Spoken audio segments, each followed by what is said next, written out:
So, that was pretty interesting right there. Thank you all for coming to Indie Galactic Space Jam 2018. It's been 5 years in the making. Every single year we do something brand new, something ridiculous, something crazy. And this year we decided with a dance number with all the different space organizations that are out there. So, as you know, things are getting a lot more heated in the space industry. And all of those agencies will have their own astronaut outfits and they'll probably be dancing in space. So, that's what happened. So thank you again all for coming. This is our 5th year.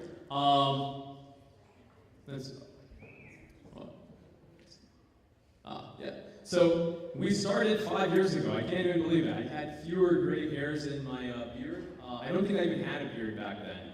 And each year we started taking this effort to combine the different industries and organizations we have here in Central Florida.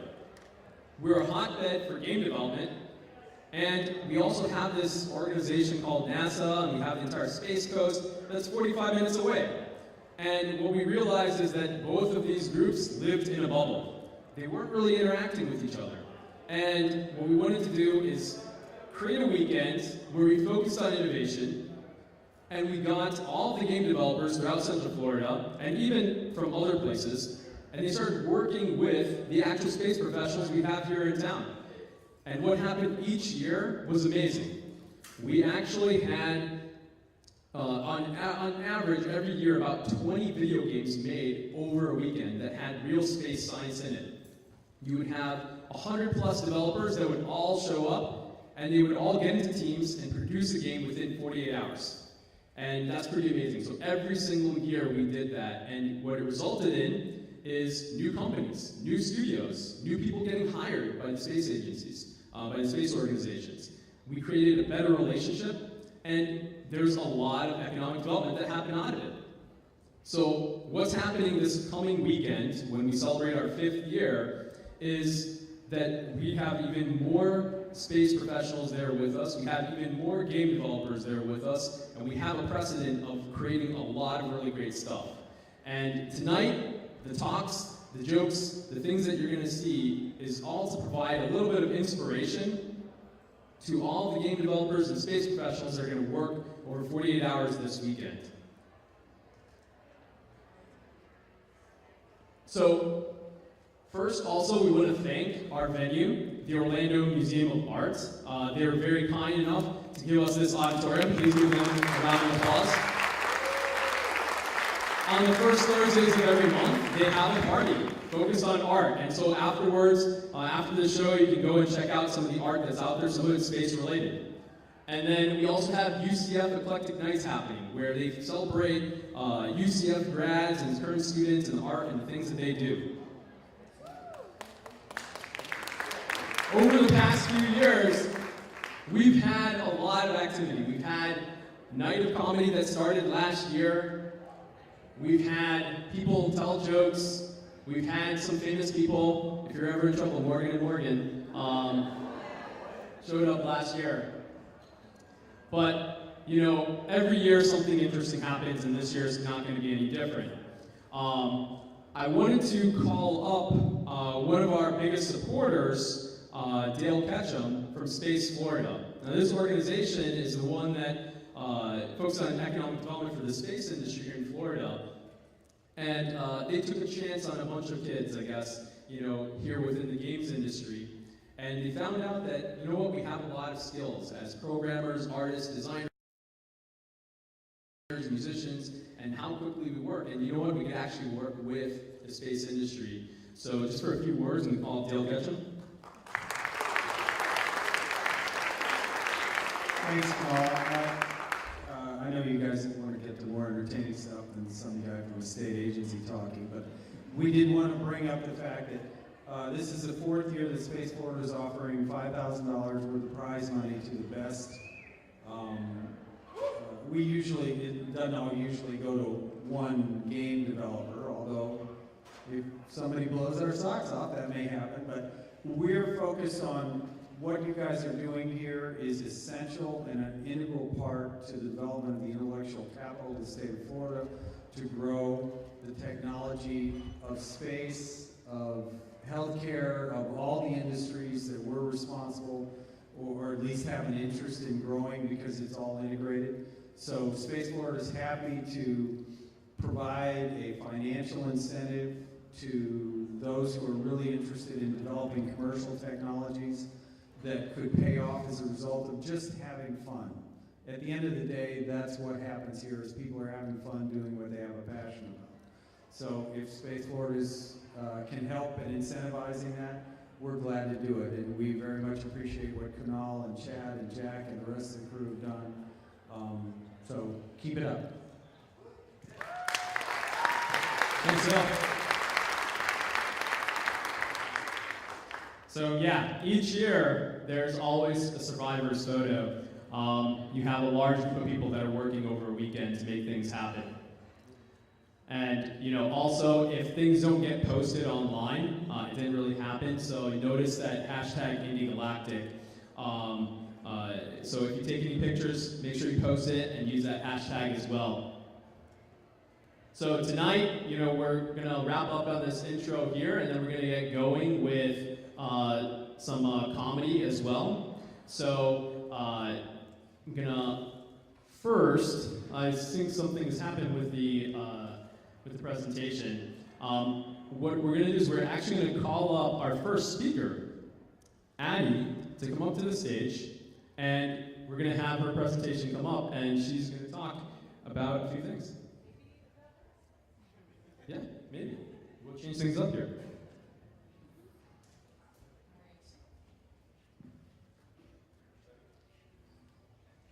I'm actually the comedy show also. Just kidding. Just kidding. You don't want me to read the jokes. All right. So I noticed there was a generic title that said UCF Planetary Science. I think that's because I didn't give him a title before today. But I'm Addie Dove. I'm a professor at the physics department at UCF, and I study planetary science. So that's why the title was UCF Planetary Science. However, I will not be talking to you today about everything in UCF Planetary Science because I only have about 10 minutes, 15 minutes. So instead, I'm going to talk to you about a much smaller subject than planetary science, and that's gravity, which is the original Space Force. So that's probably debatable. I mean, there are like several different forces that came to be at the Big Bang. Gravity is one of them, right? So it's maybe debatable if it's the original Space Force, but it's pretty important. So I thought we'd talk about that today. Okay, so let's get started. So I am a physicist and a planetary scientist. So I'm going to show you all equations and only figures and equations the whole talk today. I'm just kidding. We'll start off with some pretty pictures, right? I do have an equation, don't worry. Okay, so my slides got cut off a little bit, but this is supposed to say gravity's effects in space. It just got cut off by a space figure, so I guess it works.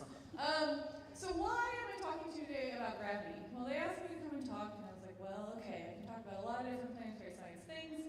One of the things that really interests me, and that I try to do all the time, is counteract gravity. And I'll tell you a little bit about that in a second. But so I decided, let's talk about a little bit about gravity. You guys are here this weekend, maybe thinking about space and space apps and space games and things like that, right? And gravity should play a role in a lot of what you do. And maybe we don't think about it as much because it's just here every day, but what role does it play in space, and how can we think about it a little bit more, and what cool things can we maybe do with it? So I just threw up some pictures here of gravity's role in space. So gravity, pretty important. It has to do with pretty much everything we think about. So gravity helps galaxies form. This picture up here, maybe this will have a laser. Yes, okay. So we have Space Force and lasers, it's perfect. So here we have gravity, probably helps form these two galaxies. It's also, we see gravity is interacting. These two galaxies are interacting due to gravity. Here we just have a star formation region, and gravity helps stars form. We also have this here, which is close to my research and pretty interesting to me, is a protoplanetary disk. So it's a disk around a star, and this disk is spinning around a star because of gravity. Planets that form, so they're like some Or am I imagining it? Okay. Planets that form because of gravity, but also stars form, the disks form around the star due to gravity. So, all right, I promised there'd be an equation, so here we go. Let's get it out of the way. So here is an equation, but I put it in fun colors, and it's one of the most basic equations we have in physics. So, this is Newton's theory of gravity. Why am I going to talk at length about this and spend the rest of my talk on this slide? Because it's important. I'm not going to spend the rest of my talk on this slide, but I probably could, right? I've taught entire classes about just this equation before. So this is Newton's theory of gravity. It turns out gravity is really complicated, and figuring out what it is and how to explain it has taken physicists and scientists a really long time, and we still don't really know exactly how to fully describe it. But one of the ways we describe it is Newton's theory, which is that the force of gravity is given to us by a constant, we like our constants in physics, times the mass of two different objects, divided by the distance away from the primary object. So we'll look at that here in a second, and what it has to do with some different things. There's another way to look at this equation too, which is by rearranging it, and we're going to ignore most of that rearranging here, but it's with this little g. So it turns out if you have a force divided by a mass, it's an acceleration. So you maybe heard of F equals ma, right? It's a pretty basic equation also. I hid that right here. Sneaky. There's two different equations on this slide. And here we have g is just an acceleration. So right now, what is your gravity? 9.8 meters per second squared. I think I heard somebody say 1. Those are both great answers. I love both of those answers because they're both accurate, right? A lot of times, if you're going to be talking about the gravitational acceleration at the surface of the Earth, you're going to say it's 9.8 meters per second squared. And that's based on this equation, it turns out, where we use the mass of the Earth, the radius at the surface of the Earth, and this nice big G gravitational constant. We also sometimes refer to it as 1G, right? At the surface of the Earth, we're experiencing 1 gravity. We sort of use the term interchangeably there. So I'll say, sometimes I say G level, sometimes I say G. It's all a little bit interchangeable. Okay, so why is this interesting? Well, here on Earth, right, we're used to walking around, and that's pretty great. Most of the time, our feet stay on the ground, and we can walk around, or we can go up and down stairs, or we can drive, we can do all these different things. Because of gravity, it turns out that there's this force between me, I'm M2 in this situation, mass 2, right, and this Earth thing right below me, and we are experiencing a force on each other. And so that is how gravity works. It's two objects exert a force on each other, and it turns out, and it's this crazy thing, and again, I could talk for a really long time about this, they're equal and opposite. So the force I exert on the Earth is the force the Earth exerts on me. Turns out the Earth is a little bit bigger than me, and so if I jump and come back down, right, the Earth is also moving with response to me, but it's hard to tell because it's way bigger. So, gravity, super important for living here on Earth, but it varies, right? It changes depending on where we are. So how can we think about that? Well, it depends on what planet you're on. So our 1G, our 9.8 meters per second squared, is set by the fact that we're on an Earth with a certain mass and a certain radius. But if you go to other planetary bodies, or if you're out in space, right, it's going to be a little bit different. But gravity is what we call a long-range force, right? It acts over very long distances, and it has a really big effect on everything we do. So, here's some examples of that. So this one is a Mars, right? You can probably almost see that these days. The dust storm's clearing up a little bit. If you don't know, there's been a big dust storm on Mars. It's been hard to see the surface. We're worried about opportunity. It works with solar panels. It'll be okay. It'll come back. So the gravity on Mars is about 3.7 meters per second squared, or about a third of a G. So about a third of Earth's gravity. Right? So if you were on Mars, you sort of hop around, and it would be much more graceful than that. Because you only have about a third of the gravity, you feel very light, it'd be great. Your mass is the same, but your weight would be different, right? Here, nice big blue marble, 9.8, 1G. The moon, where we sent people, right, is much smaller than the Earth. It has less mass, it has a smaller radius. It is about 1.6 meters per second squared, or about 1/6 G. So, right, if we're going to any of these other bodies and doing exploration on those surfaces, we have to account account for different gravity, and it's going to make things behave differently than we're used to. Another thing we can do to put that in perspective is think about, ooh, I put a plot in here too. Is to think about how gravity works. So if we go back to that equation, the r was on the bottom, and it was an r squared. So gravity falls off as you go away from the surface of the Earth. The surface of the Earth is right here, and here we're going up, up, up above the Earth. The gravity falls off. As you get further away from the Earth, we feel that force less, right? So, if we're here at the Earth, this is what it feels. I'll come back to this bullet point in a second. At Mars, you could also go about 4,000 kilometers away from the Earth, and you feel the same gravitational tug, same gravitational acceleration, as you would if you were on Mars. Kind of interesting, right? You'd have to go way, way, way far away. This is distance above the surface. Sorry, I just realized that got cut off. To feel the same gravitational acceleration as you do the moon. So actually this is really interesting, right? Because you can play some games with like, all right, how far away from the Earth am I? How far away from the moon am I? Which one's going to exert a more dominant pull? If that's a fun, it's physics fun. Fun game you can play also. Okay, so I have an ISS bullet point on there. I will come back to that. First, I wanted to show some cartoons that I didn't draw. So this is from XKCD, and it's one of my favorite representations of gravity in what are called gravity wells. So gravity is this force we experience between things, but one of the other ways to describe it is due to the curvature of space-time, which is from Einstein, and it's this idea, who's ever done the thing where you have like a piece of spandex, or I guess I can take my sweater, right? And if I put a heavy thing, well, there we go, it worked, right? If I put a heavy thing on the sweater, it sort of buckles down, right? It dips where the mass is on that sweater. That's like the Earth or a planet or anything in a gravity well. So it's like, if something's coming toward that planet, it's going to fall into the gravity well, and it's hard to get up out of the gravity well. That's what we're representing here. So here's the Earth in its gravity well. Here's the moon, it has a little tiny gravity well because it's small. We can look at this on a different scale also, right? So here's Sun, its gravity well goes really far off the scale. But here's Venus, it's pretty small. Earth, about the same size. Mars, and then, Jupiter, also big giant gravity well. Jupiter is sort of the big bully in the solar system. It's got a lot of gravity. It's going to dominate things that are moving around. So this is one of my favorite representations of a way to think about how gravity acts.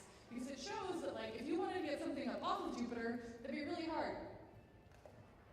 Okay. It'd be really hard because you have to get it all the way up out of this well, right? The Earth is actually really hard to launch things off of. And you have to get things up all the way off of this well. So this is a lot of the challenges we face in space exploration.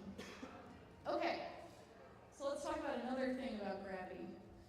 I didn't start a timer, so give me a little heads up when I'm getting low on time, or if I already am. Okay, so this is a fun thing with gravity. So I told you I'd come back to the ISS. This is a photo of an astronaut, Karen Nyberg, and she was, I think, demonstrating how to use shampoo and wash her hair in space in this video. It's very difficult. Water does weird things, right? So this woman is an astronaut, and she's up on the space station in this video. So when you're on the space station, right, they're floating around, they're what we call weightless. So they're on the space station, what gravitational pull are they feeling? Some, or the sun? The sun, what else? The Earth? Yeah. So why are they floating around? If they're feeling a gravitational pull, just like we do here on Earth. So let's go back to that slide I had here. So the ISS is actually only right about here. It's about 400 kilometers above the surface of the Earth. It turns out that you should still have gravitational acceleration that's pretty comparable to the surface of the Earth at that altitude, right, at that height.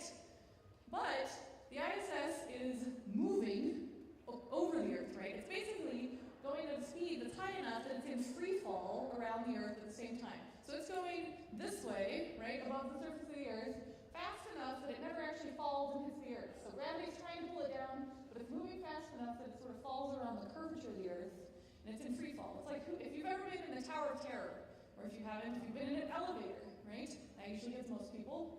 And it sort of drops all of a sudden, right? You in free fall for a very brief amount of time. Same thing with the Tower of Terror. You sort of come up and your feet, you're falling at the same rate as the thing around you. And so relative to each other, it's like you're floating. It's like you're weightless. So that's what's happening to these astronauts on the space station all the time. They're what's called microgravity, where they have, which is a misnomer because they still have almost 9.8 meters per second squared, but it's because relative to everything around them, they have very little gravity acting. Okay, so I wanted to wrap up with a couple of examples of some weird cases. So I just told you that the gravity on the Earth is 9.8 meters per second squared, right? But that's sort of an average number we use with the radius of the Earth, right? So it turns out that you can actually get some crazy variations. Just kidding. They're only little tiny variations, but they're actually bigger than we expected. There's this cool satellite called GRACE that mapped the surface of the Earth, and it found where these different gravity potentials exist. So you have the lowest gravity is actually in Peru, so it's when you're pretty high in a mountain. And then the highest gravity level is in the Arctic Sea, where you're pretty low. And this has to do with a lot of complicated factors, not only your altitude above the surface of the Earth, but also like what type of material is beneath you. Another crazy place. Oh wait, I have a cool video. Maybe. Well, it's a video of the Earth spinning. So it's this picture, but rotating. Imagine that. Okay, good. Okay. Woo! Okay, so let's look at Comet 67P, which is another place of crazy gravity. Comet 67P is the comet that the spacecraft mission Rosetta went to recently. So it's a comet. Rosetta went there, had a little Philae lander that landed on the surface, sort of crash landed on the surface. 67P is crazy because these different colors indicate gravity levels. So here, at what we call the neck of the duck, it kind of looks like a duck, there's really low gravity, and out here at the edges you have higher gravity. And so if you think about what's happening on this body, if you were to jump off of one part of the comet, you would expect to sort of fall back down, right? If you're on Earth, you jump and you come back down, right? But if you're on a comet, you could jump up, or a body with weird gravity like this, you could jump up and then sort of come down at some weird location because of the structure of the body or because of the different gravitational pull at different regions of the body. You're going to have weird accelerations depending on where you are. So they've done this is a cool picture actually from the surface. And they did some simulations of like particles coming up off the surface. They take these really cool spiral patterns because of the rotation of the body and because of the different gravity on the surface. I think that's my last slide. Oh, I put a couple citations in there. I'm a scientist. So what I want you to think about when you're doing these games maps is if you're using things on different planets or different places in space, think about how gravity might have some cool effect and do something that like is actually physically accurate, but you might not expect if you're just thinking about what might happen in space. And now I think there are jokes. Next up, we have Brandon Byrne.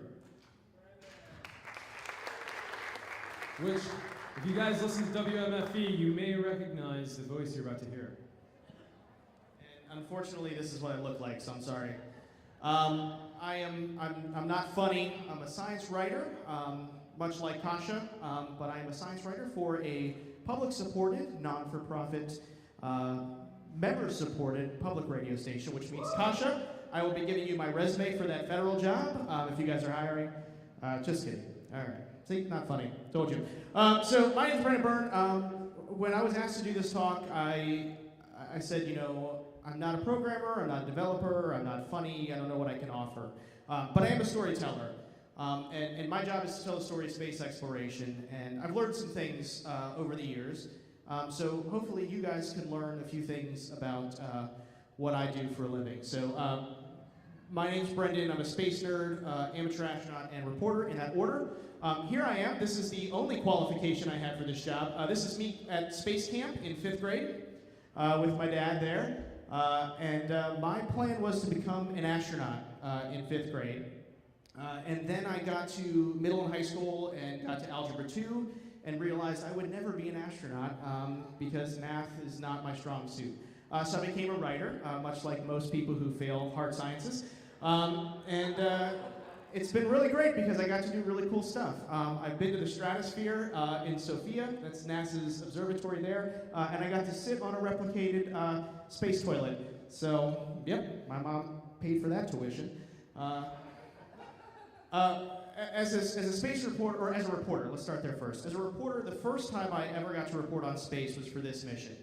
This happened in December of 2014. This is EFT-1. Anybody familiar with EFT-1? I know Dale is. We've got, what is EFT-1? You in the NASA shirt right there. First flight test for Orion. That's right. It was really cool. So basically, NASA is coming up with a new deep space capsule called Orion, and this was the first flight test of one of those capsules. They sent it this really highly elliptical orbit and brought it back just to test some cool things, and went up on a Delta IV Heavy, which is the coolest rocket at the time, and it was super neat. I want you all to think back to 2014, and we're covering this. It's the first time we've covered space in a long time, because the shuttle retired in 2011. And this was before my time, but WMFE had a full space reporter and a full space team back then. And this was the first time that we had ever covered space since the shuttle program ended. And we just had some tremendous outpouring of support from our listeners. And they basically said, we want more space coverage. So we decided that, well, maybe we should give our listeners some more space coverage. So I sat down with my editor and I said, we need to have a space beat. If nobody's familiar with that, beat reporting is basically a reporter covers one thing and that's all they do and that's all they live and that's all they breathe. And I said, we need to start a space beat here in Cover Space. And here's some reasons why. One, proximity. We're super close to the Kennedy Space Center, so we should be covering this stuff as WMFE is your local thing. Interest, obviously we have some interest. There's people that are telling us they want more space coverage, and they loved our coverage of EFT-1. Legacy, all of the famous space reporters came from Central Florida. There's Jay Barbary, there's Marcia Dunn, there's Bill Harwood. All those folks are based here. They're great space reporters, the people I look up to. We need to be those same people. Economics, there's always a money story, right? The Space Coast is rebuilding in the era after shuttle. There's tons of new companies that are coming here. We need to be covering that. We need to be telling those stories. We also have the socioeconomic. What happened to those people after shuttle? What's happening to those neighborhoods that once supported shuttle engineers? We should be covering that. And also annoyance. I kept telling my boss, I want to be the space reporter. We need to do this. So eventually, they gave me the go for launch, and we were going to cover space.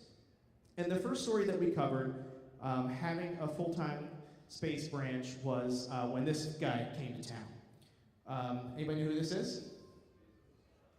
Jeff, not the governor. Yes, the governor's there too. That's Jeff Bezos. In 2015, Jeff Bezos made the announcement that he was bringing his company, Blue Origin, not Amazon, Blue Origin, to the Space Coast. And he was going to use an old pad at Cape Canaveral, and he was going to build and launch his rockets right here on Florida's Space Coast. So they sent me out, a green reporter. Thanks to Dale Catcham, I was able to get into this press availability here. And we covered this. So at 11 o'clock, I'm driving out to the site, and I get a call from my editor at NPR. I've never heard from him before.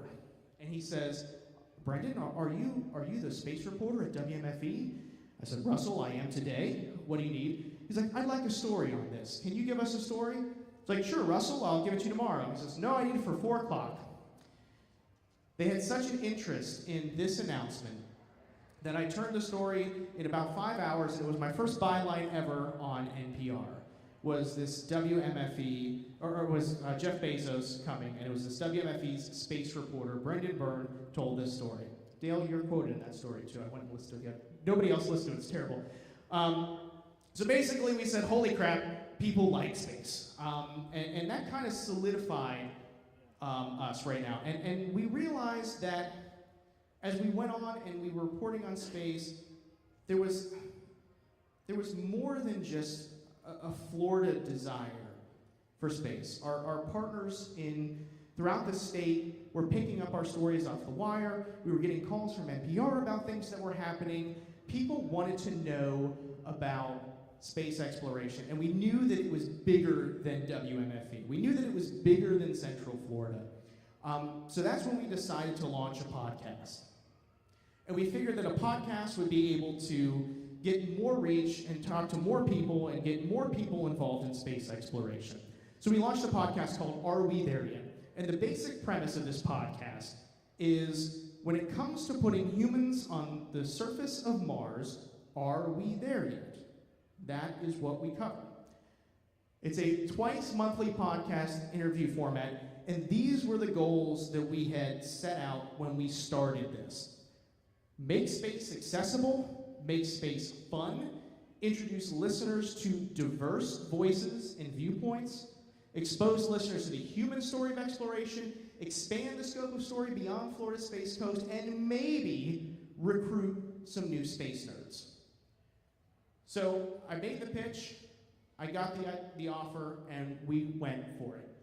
So after we launched on March 21st, 3, 2, 1, get it? There's some good marketing there. Here was our goal. We wanted to have about 100 listeners per episode, and at the end, 1,000 cumulative listeners a month. If we hit these goals, we would consider it a success. And much like public radio, I also have the goal of don't spend too much money on this thing. So I basically had a budget of 0. We were surprised at the success of the podcast. And basically what had actually happened is, as of last month, we have 20,000 listeners per episode, 50,000 listen per month. We have 1 million downloads. We're still on iTunes. We're NPR One featured. And most importantly, we have funding. There are actually national sponsors for this. So we know that it was a success that way. Thank you. So looking back, we tried to figure out why. It's great that this was successful, but I wanted to figure out why. And I think that's going to be the information that's important to you all. To you folks that are going to be designing and developing something that's trying to reach this audience. So I went and I started doing some digging into my analytics just to see what my listeners and my audience are interested in that you guys can bring to your projects and your pitches. So I said, first, let's start with the top downloads. Let's start with the episodes that people are most excited about. And the top downloaded episode is called How to Survive on Mars. And this was actually our first live episode we ever did in front of a crowd.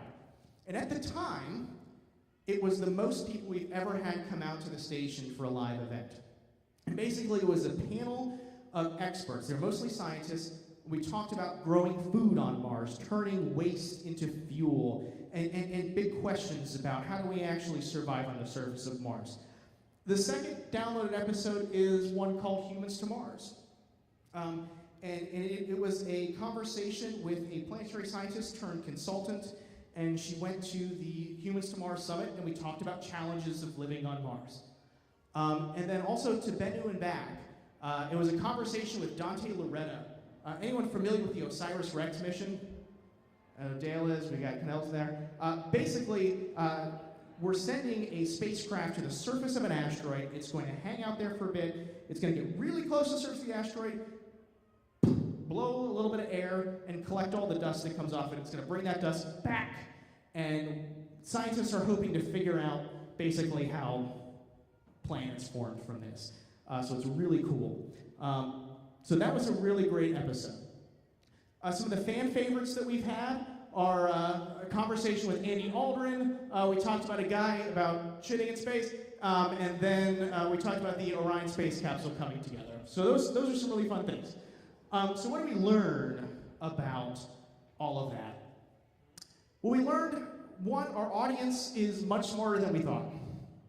We thought that we were going to have to dumb down every episode, but no. People know about space, and if they don't know about space, they'll go ahead and look it up and figure it out so they can join the conversation. Our audience was much smarter than we thought. People are connected to the human characters in the story of space exploration. They are rooting for the people that are conducting these missions. They're rooting for the people that are on high seas, which is a Mars simulant out in the Hawaiian desert. They want that human connection. A story about hardware, they don't care. They care about the person making the hardware. They care about the person developing the hardware, or the person that will eventually go to Mars. What else did we learn? Here's a bunch of the people that I've had on the show, which is really cool. They relate to on Facebook. Most like the top downloads of mine are when we talk about the space toilet, urine recycling, drinking pee in space. Really, just poop in space is what folks are super excited about, and it's because it's a human thing, right? We all poop, right? And so you talk to any astronaut or scientist, they're like, oh, what's the number one question you get from kids? They're like, oh, they want to know about the toilet. Well, so do I, and I'm 30 years old. It's something that we all want to know about. So those kind of human aspects of things are what people really care about. And diversity matters. And I hope that if I teach you all anything today, it's this. You don't want to keep people from whatever you're trying to do. You don't want to be a gatekeeper, right? You want to be accessible to everyone. And it's something we set out when we started this thing. When I was talking to my editor, we wanted to have diverse voices all the time. And this is why. At our live event, this girl was sitting in the front seat, listening intently, and we were talking. We had a pretty high-level conversation. And the second we ended, she ran up to Annie Meyer there, who is a chemical engineer, and just started talking to her. And her mom came up to me and said, thank you so much. She has this interest in space and science, but it's really difficult to get her to see people like her doing what she's doing. And so that's why diversity matters. I'm not an astronaut, right? And I really wanted to be one. And I'm kind of upset that I'm not. And I spoke with an astronaut about this, which is a really cool thing about my job. I spoke with astronaut Nicole Stott about this, and she said, don't be discouraged that you're not doing this kind of work. You're telling the story of people that are doing this kind of work to inspire the next generation of people to do this kind of work. There's an important role for storytellers, there's an important role for recruiters, there's an important role for all of us in here who are not astronauts, who are not scientists. Addie, you are, but for the rest of us, there's a very important role for us to tell this story. And we have to keep that in mind when we move forward. So here's some of my advice when you're thinking about your pitches and you're thinking about your story. Define your audience, but be ready for surprises. Be ready for that 10-year-old little girl to want to play that game. Be ready for anybody that's not involved in space to want to jump on and have fun. Find the human connection in every story. As a journalist, that's what we do all the time. That's something that you need to find when you're defining your story and you're figuring out what you're doing. Present diverse voices and ideas. I don't think I can give this to you enough. Make the effort. Do it. Go out of your way to get those diverse voices and those diverse viewpoints and bring them to whatever you're doing. Try to reach an audience that wouldn't normally enjoy space or science. I know that I would have been discouraged if I didn't find an avenue to do this kind of thing. You need to find the discouraged Brendans and bring them into whatever you're doing and get them involved in space and exploration. And always remember, we're inherently curious explorers. We need to figure out things. We need to solve puzzles. Don't make it easy for us. That's what we want to do. And lastly, make it fun. So with that, I wish you all Godspeed and good luck. And I cannot wait to see the products that come out from this weekend. I will be watching. So best of luck to you all. Thank you. Brandon, thank you so much. Our last speaker of the evening, please give a round of applause to Derek Demeter from the Mule Bueller Planetarium. All right, thank you, Kunal. How you guys doing tonight? You probably heard that 1,000 times, right? Okay. Don't worry, you got to deal with one more speaker, and then you can go. So, all right. So I'll make this quick. So if you remember from the original announcement, I was supposed to do top 10 things that are crazy in space. Well, unfortunately, that presentation fell into a black hole, and I decided, instead of redoing the whole thing, to put together a presentation I did about science of space travel. Now, we have some of the members in our audience have probably seen this probably 6 or 7 times, so I apologize, Juan. But I think that this particular talk will go well with what you all are working on with space games this weekend, because when you're dealing with space flight, what is the actual science? What is the process at which we actually travel to space? What are some of the technologies that we're implementing or will implement in the future? Now, before I begin this, I want to mention that this particular Space Jam, and eventually Kunal and I are working on a special Space Jam in the future. We want to develop space games for planetarium domes, full immersive space games. How many of you would be interested in doing something like that? Anybody? All right, good. We have a lot more interest than I thought. Okay, great. All right, good. No, thank you. So we're going to be implementing a little bit of that this jam, but one of the things that we're going to be doing is doing more of that in later jams, and we like to do it at the planetarium, so you can actually play your games on the dome. How cool would that be, right? So definitely we like to incorporate some of these things in that. All right. So, by the way, the Mobile Planetarium is at Seminole State College up in Sanford, just right up the street, and we do shows on Friday and Saturday nights. So if you are interested, you can come on out and learn about all kinds of interesting things about space. So space travel, let's talk a little about the past. So we're going to Brendan is our space exploration journalist, talking about the history of space in a lot of this podcast. Let's talk a little about what we've been doing in terms of space travel. So, of course, does anybody know who this is? Yuri Gagarin, yes, of course, 1961. First first human to orbit the Earth, or to go into space. And of course, Yuri's night, as you know, is kind of a special night. I think it happens in the middle of April, right? In the middle of April. So, celebrating the first emergence of space flight for human space flight. But of course, eventually, the United States gets in the ball and starts joining in what we call the space race. This is a very, very, very, very great time for development of space travel. Now, many of you probably remember, if you've ever seen those old futurist-type movies, like in the future we'll have rockets that will take you to Mars. That wouldn't happen to that, right? We're obviously not there yet. So we're not there yet, Brendan. Okay. But of course, here we have the Mercury 7 there. Then, of course, we have the Gemini projects, or Gemini for some of those people that like to say Gemini for some reason. I don't know what it is, but, I hear that. I'm like, Gemini! Like Gemini Man from Mega Man 3. Yes! Okay. All right. Anyways, I can actually get that joke with you guys. You don't understand.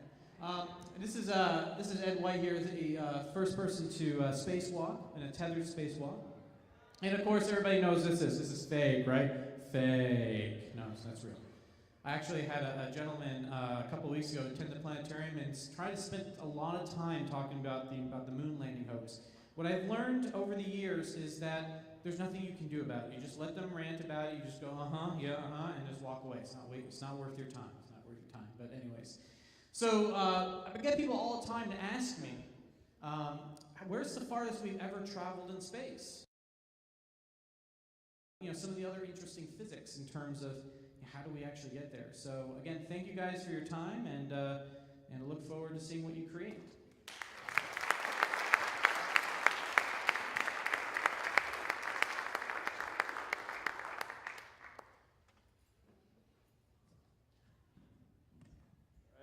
Thanks a lot, guys. We did it. We survived. And I hope all of you that are game developers that are coming tomorrow for the start of Intergalactic Space Jam, you guys have taken some inspiration and some nuggets of wisdom and maybe a little bit of comedy and bring it into your games for tomorrow. Tomorrow we are having the event starting at 6:30 at the Orlando Science Center. So we'll head on over there. There will be dinner, and we are going to have pitches, as we always do, and then team formation. So we'll look forward to seeing all of you there tomorrow. And then for those of you that are space professionals, we look forward to having you there as well. Act as mentors and advisors. Make sure that these game developers don't go off the rails and are not using real space science. the perfect marriage is between the two. And what comes out of it, we don't really know. But Sunday, hell or high water, you're going to see a ton of space-related video games there. So thank you for coming, and then we'll see you tomorrow night.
Well, we haven't gone any further than, well, no, unless we're talking about robots. We've sent a lot of robots to other worlds, and Mars is completely inhabited by robots, so which is really cool.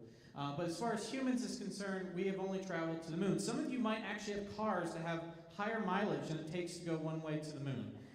So, have you seen that movie Pontiac Moon with Ted Danson? Yeah, some of you, okay. His idea is it was actually set up in the during the space race. He had almost 250,000 miles on his Pontiac Chief, and he was trying to get that to beat the astronauts to the moon. But anyways, it was kind of an interesting thing. But this is as far as we've gone. So we haven't really scratched the surface in terms of space travel. Why? The reason for that is because everything is very, very far. Now, since the Apollo missions, of course, we had Space Lab. Or Skylab, excuse me. I've had only 1 hour of sleep. Some of you are used to only 1 hour of sleep. So my brain's still like a little wobbly here. But anyways, this is of course the space shuttle. Now, a lot of times people get mistaken. The actual, let's see here, where is it? There we go. This right here, this is actually not the space shuttle. When people say it's the space shuttle, that's the whole thing. The rockets, the boosters, the fuel, and does anybody know what this is called? The orbiter, yes, there we go. So that's the orbiter. So a lot of people will say, so if you're making a game that has an orbiter, don't call it the space shuttle, call it the orbiter. But anyways, if you want to be really, really awesome. So of course we've developed the shuttle to send payloads up into space, and eventually later on to send humans to the International Space Station, which is what we have here. Now, how many of you have ever actually seen the International Space Station up in the sky? It's actually really cool. And if you're lucky enough, there's actually a website called ISS Transit, where you can actually watch a transit or a passing of the ISS over the moon. So it's really cool. You can actually see it fly right past the moon in transit. So it's actually really neat. You can actually see, if you take pictures of it, you can actually photograph the solar panels and things like that. So this is basically where we're at right now in terms of human space flight. We haven't gone back to the moon.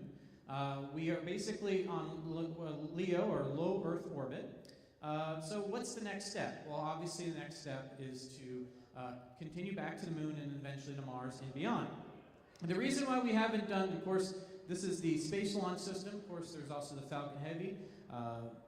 Blue Origin is working on their spacecrafts, and other commercial entities are also working on spacecraft. But the Space Launch System is the pinnacle of heavy lift rockets that will hopefully send humans to Mars and beyond. So, but right now we don't have that technology fully developed yet. And how can we get beyond? How can we do space travel in a much more plausible way? Because again, space is vast, very, very vast. Just to get to our nearest star, to go at the rate of sending it, if we were to launch a Apollo-style rocket, or let's say we sent the Orion capsule to Proxima Centauri, it would take 84,000 years to get there. Does anybody want to wait 84,000 years to get there? No. So we're going to have to develop new technologies that will increase our speed so we can actually get to these objects or these areas much, much quicker. Of course, we'll talk more about that later on. By the way, this is a photo right here, just an interesting thing. Voyager is the furthest probe that we sent out into space. It's actually past what that comedian talked about, the heliopause.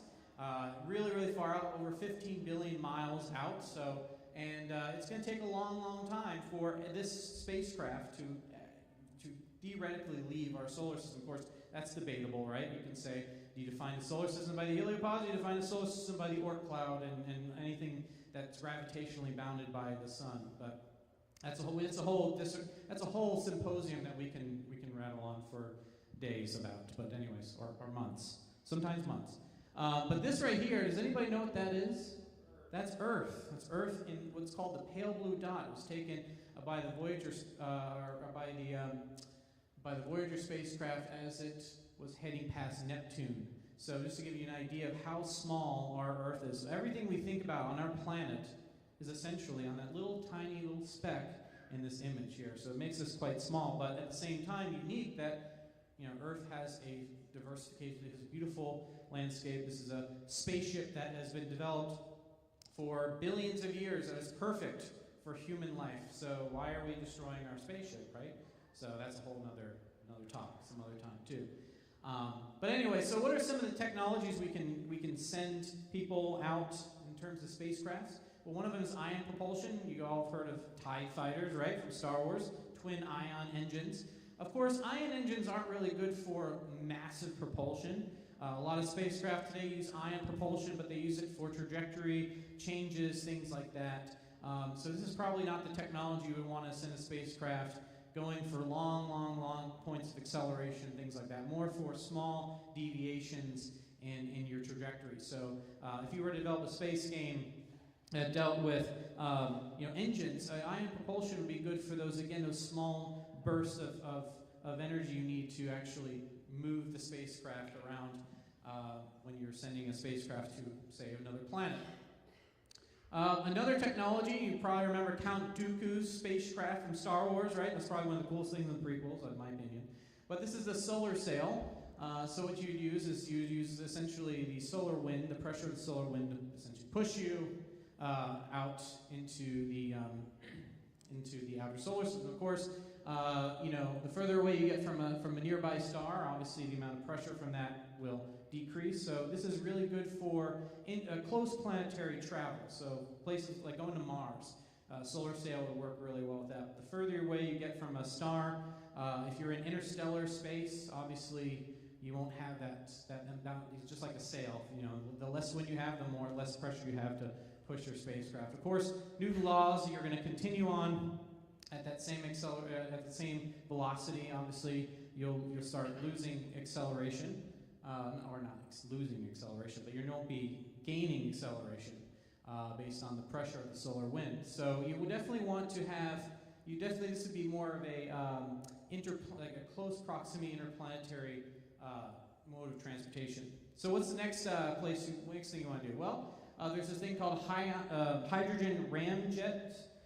Basically what it does is it scoops what's called neutral hydrogen in the interstellar medium, and it basically accelerates the hydrogen, produces alpha particles that essentially propel the spacecraft. So this actually be a great type of spacecraft for long-term propulsion for a spacecraft, because obviously there's hydrogen is the most abundant, basically normal matter that we have. Of course, obviously dark matter is very, very abundant, but as far as hydrogen, it's the most abundant normal matter that we have. So it's all over the place, so we can definitely scoop that hydrogen, use that for our propulsion, and take us out into space. So that's definitely a good one. This one right here, this is another form of a hydrogen ramjet, just uses another technology right there. So you could also store the hydrogen in here as well. So you can, as you're scooping the hydrogen, you can also store the hydrogen to use for later on as well. So this becomes a really nice way of transporting. The other option you can use is antimatter. You can actually use an antimatter engine. This can get you at fractions of the speed of light. So this would be, way in the future in terms of development for spacecraft development on, getting you to another maybe star system or something like that. So this would definitely be good. I have time here, so I got to keep going. But the problem that we're going to face, though, is that if we keep building technology that gets us faster and faster, we do have a cosmological speed limit, and that, of course, is the speed of what? Speed of light, right? The speed of light is our cosmological speed limit. As you approach the speed of light, essentially time slows down to pretty much, nothing, and you can't obviously go slower than 0 in terms of time. So you break down in terms of Einstein's special theory of relativity, and basically you can't go faster than the speed of light. So you're going to break this cosmological speed limit. There's a true, basically the fastest speed you could ever travel is 186,000 miles per second. Now the other thing about relativity is that time is relative to you. So the faster that you go, obviously, the faster you get there quicker, but time slows down relative to you. So, for example, if you're going to another planet or another star that's light years away, when you arrive there, it might have seemed, maybe a couple of years or so, but to the person, that's been essentially, here on Earth, time would have sped up, or time would have, went we're really far, or really long. So again, guys, I'm sorry, it's been a long day. So basically, what happens is that it becomes a one-way street, essentially. It becomes a one-way street. So if you were to go back, let's say if you travel to another star system 10 years ago, you're going near the speed of light. Essentially it feels like it didn't take very long. To somebody on Earth, 10 years have passed, or 100 years, or whatever distance you're traveling. So when we're actually sending spacecraft to another world, say an exoplanet that we discovered that may be a habitable world that we want to live on, this becomes a very big issue. So how do you deal with this? And those are some of the other numbers there.